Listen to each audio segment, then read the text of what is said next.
매일 성경 묵상을 돕는 해설 가이드입니다. 안녕하세요. 묵상 코치입니다. 함께 읽고 나눌 말씀은 민수기 7장 12절에서 89절까지 말씀입니다. 성막 봉헌식에서 지파장들에 의해 소와 수레의 봉헌들이 바쳐진 다음 추가적으로 제단에 올릴 많은 예물들이 바쳐집니다.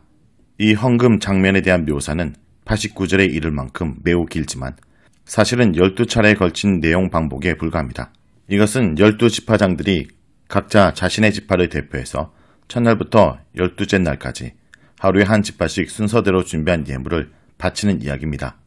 12절에서 83절은 성막 봉헌식에 바쳐진 지파별 헌물들을 말합니다. 12절에서 17절 읽겠습니다. 첫째 날에 헌물을 드린 자는 유다 지파 암미나답의 아들 나손이라. 그의 헌물은 송소의 세겔로 130세겔 무게의 은반 하나와 70세겔 무게의 은 발이 하나라. 이 두 그릇에는 소재물로 기름 섞은 고운 가루를 채웠고 또 10세겔 무게의 금그릇 하나라. 그것에는 향을 채웠고 또 번제물로 숫송아지 한 마리와 순양 한 마리와 1년 된 어린 순양 한 마리이며 속죄제물로 순염소 한 마리이며 하목제물로 소 2마리와 순양 5마리와 순염소 5마리와 1년 된 어린 순양 5마리라. 이는 암미나답의 아들 나손의 헌물이었더라. 유다 지파를 필두로 12지파 지파장들이 각 지파를 대표해서 성막 봉헌신에서 특별한 헌물을 바칩니다. 이어서 11절에서 하나님께서는 하루에 한 지파장씩 총 10일간을 거쳐 그 헌물을 바치라고 말씀하십니다. 12지파장들의 헌물 목록은 동일합니다. 각 지파장이 바친 헌물의 목록과 12지파장들이 바친 모든 헌물들의 총계가 나옵니다. 커다란 은 쟁반과 그보다 절반 크기의 은 대접을 준비해서 거기에서 소재물을 가득 채워 바칩니다. 이어서 아마 손바닥 크기의 금 접시를 준비해 거기에 향품을 채워 바칩니다. 이어서 짐승의 희생 제사들이 바쳐집니다. 번제, 속죄제, 하목제. 번제가 모두 수컷인 것은 레기 1장의 번제 규정에 부합합니다. 속죄제는 순염소 한 마리인데 이것은 족장은 속죄제로 순양을 바치라는 속죄제 규례와 일치합니다. 하목제는 아주 많은 짐승들이 바쳐졌습니다. 도합 17마리에 이르고 육중한 소가 2마리입니다. 원래 하목제 짐승은 소와 양, 염소 모두 암수 구분이 없는데 여기서는 소를 제외하고 양과 염소는 수컷이 요구됩니다. 하목제 소는 암수 구분이 없다는 점에서 하목제 규례에 부합합니다. 하목제에 이렇게 많은 짐승들이 요구된 이유는 하목제가 기본적으로 감사의 제사로서 항상 여러 제사들의 마지막에 바쳐진 잔치의 제사이기 때문입니다. 모든 행사를 바치고 마지막 하목제를 드리며 함께 하나님을 찬양하며 올려드리는 가운데 하목제 고기를 사람들이 나눠 먹으며 즐거워합니다. 하목제 규정에 따르면 하나님께 내장에 엉킨 기름과 일부 내장을 바친 뒤 제사장들에게 가슴과 오른쪽 뒷다리를 제사장 몫으로 드리고 나머지 고기들은 제사자가 가져가 가족, 친족, 그리고 이웃과 더불어 나눠 먹습니다.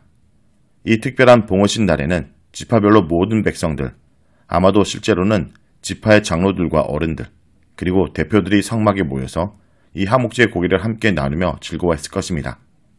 그런데 제사장은 현재 아론의 2아들이 죽고 남은 2아들과 더불어 3명뿐입니다. 모세를 아직 봉헌식을 주관하는 위치에 있는 제사장으로 간주한다면 4명이 됩니다. 그렇다면 그들에게 할당된 하목제의 고기는 엄청납니다. 그것도 매일 10일간의 같은 양의 고기가 할당됩니다. 게다가 속죄제 순염소의 고기도 레기 6장 25절에서 29절의 법에 따라 제사장이 먹어야 합니다. 이 많은 고기를 몇 명의 제사장들이 먹었을 리 없습니다. 그런데 하목제 규례에 따르면 다 먹지 못하고 하루나 이틀의 유통기한을 넘긴 하목제 고기는 모두 진 밖에서 소각하도록 명령합니다. 그런 고기는 제의적 의미에서 더럽혀진 가증한 고기입니다. 만약 그 가증한 고기를 먹으면 끊어짐의 징벌을 당하게 됩니다. 따라서 12지파장이 하루에 한 명씩 맡아 10일간 계속된 예물 바치기 행사에서 이 모든 예물들이 제단에 태워졌다고 보아도 큰 문제는 없습니다. 오히려 각 지파별 헌물이 매일 교대로 10일간 남김없이 한꺼번에 바쳐졌다고 보는 것이 이치에 맞고 자연스럽습니다. 이 경우 제사장 몫으로 돌아간 하목제 고기는 대부분 그들이 먹지 못하고 태웠을 것으로 추론됩니다. 그것이 아니라면 제사장 위임식에서 변형된 하목제 고기 처분이 어떤 암시를 줄 수 있습니다. 제사장 위임식에서 제사장 역할을 한 모세가 가슴만을 자기 몫으로 취하고 아직 제사자 신분으로 제물을 바치던 아론과 아들들이 오른쪽 뒷다리까지 자신들 몫으로 취합니다. 또한 이날 소재의 밀가루도 모세의 몫이나 제사자인 아론과 아들들 몫으로 돌립니다. 따라서 제사장 위임식과 더불어 함께 진행된 성막봉헌식에서 이날의 특수한 사항으로 인해 제사장들의 남은 고기들을 백성의 대표들이 먹었을 것으로 보입니다. 다음은 84절에서 89절에 있겠습니다. 이는 곧 제단에 기름 바르던 날에 이스라엘 지휘관들이 드린 바 제단의 봉헌물이라. 은쟁반이 12리요, 은바리가 12리요, 금그릇이 12리니 은쟁반은 각각 130세겔 무게요, 은바리는 각각 70세겔 무게라. 성소의 세겔로 모든 기구의 은이 모두 2400세겔이요. 또 향을 채운 금그릇이 12리니 성소의 세겔로 각각 10세겔 무게라. 그 그릇의 금이 모두 120세겔이요. 또 번제물로 수송아지가 12마리요. 순양이 12마리요. 1년 된 어린 순양이 12마리요. 그 소제물이며 속죄제물로 순염소가 12마리며 하목제물로 수소가 24마리요. 순양이 60마리요. 순염소가 60마리요. 1년 된 어린 순양이 60마리라. 이는 제단에 기름 바른 후에 드린 바 제단의 봉헌물이었더라. 모세가 해막에 들어가서 여호와께 말하려 할 때 증거계 위 속죄소 위에 두 그룹 사이에서 자기에게 말씀하시는 목소리를 들었으니 여호와께서 그에게 말씀하심이었더라. 84절에서 89절은 성막 봉헌식에 바쳐진 헌물들의 총계입니다. 12지파장이 바친 헌물의 총계가 나열됩니다. 막대한 양의 헌물이 성막 봉헌식 날에 바쳐졌음을 알 수 있습니다. 이렇게 모든 헌물들이 바쳐지면서 봉헌된 성막에 모세가 들어가 하나님 말씀을 전해 듣습니다. 그런데 89절은 모세가 또한 여호와께 아랠 말씀을 말하러 왔다라고 말합니다. 모세는 백성의 중재자로 하나님께 백성을 위한 기도를 올리거나 백성들이 원하는 말을 알려드렸을 것입니다. 이렇게 하나님과 모세 쌍방의 대화가 이루어졌습니다. 중요한 것은 모세가 자신에게 말씀하신 여호와의 목소리를 들었다는 점입니다.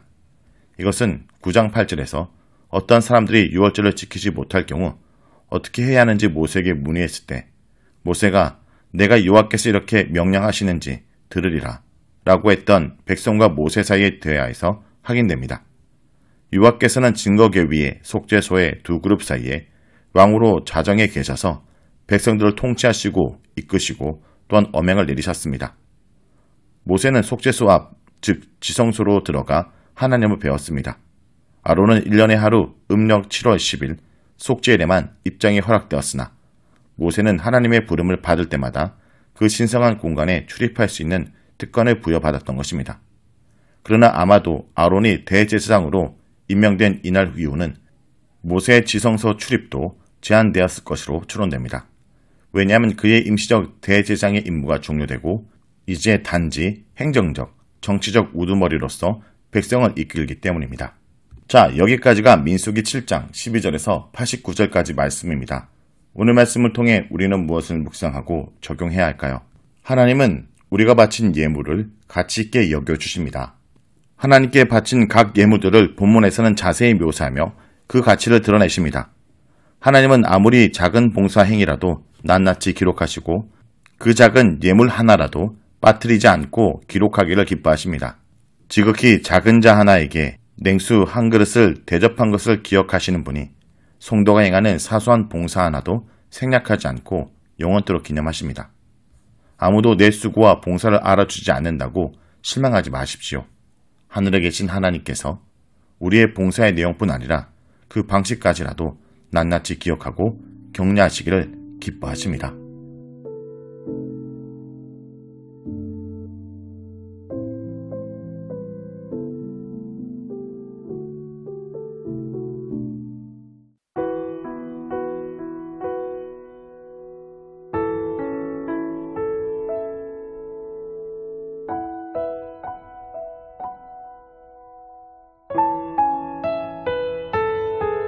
주님 내 길을 잘 아시고 내 걸음 아시네 어둠에서 빛을 내시는 그분을 믿네. 무엇으로 주를 섬길지 어디로 가야 할지 헤매이는 나를 아시고 길을 여시네.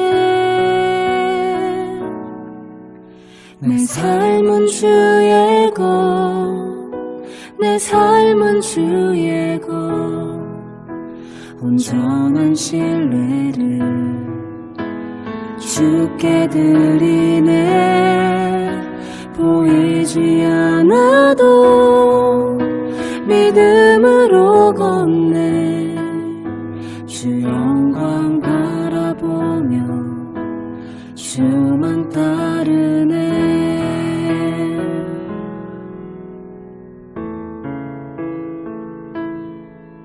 내 영혼의 닻이 되시는 예수를 의지해 그 생명의 빛이 죽었던 나를 살리네. 날마다 내 십자가 지고 예수만 따르네. 부활이요 생명이신 주 영생을 누리네. 내 삶은 주의 것, 내 삶은 주의 내 삶은 주의 것, 온전한 신뢰를 주께 드리네.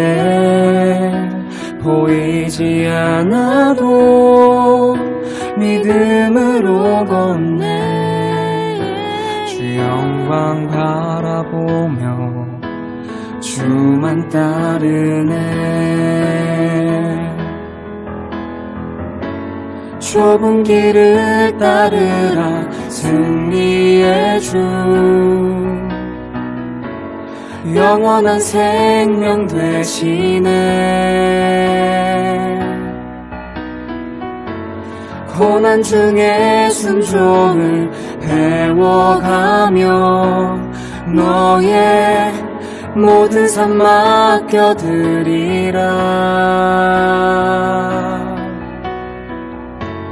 좁은 길을 따르라 승리의 주, 영원한 생명 되시네. 고난 중에 순종을 배워가며 너의 모든 삶 맡겨드리라. 내 삶은 주의 것, 내 삶은 주의 것, 온전한 신뢰를 주께 드리네. 보이지 않아도 믿음으로 걷네. 주 영광 바라보며 주만 따르네. 보이지 않아도 믿음으로 걷네. 주 영광 바라보며 주만 따르네.